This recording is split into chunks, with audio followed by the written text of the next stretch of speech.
Breaking news पाहूया। शरद पवार यांनी पंतप्रधान नरेंद्र मोदींवर केलेल्या टीकेची। मोदी 1.5 लाख मतांनी निवडून आले तर बारामतीचा खासदार 1,80,000 निवडून आला। मोदींना बारामतीची गॅरंटी माहित नाही असं शरद पवार म्हणाले। याशिवाय काहीही झालं तरी महाराष्ट्रातील सत्ता हातात घ्यायची असंही शरद पवारांनी म्हटलंय। मोदी साहेब 1.5 लाख मतांनी निवडून आले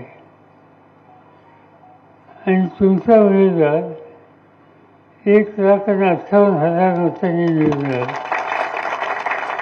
मोदी की गॅरंटी ऐकलं होतं का?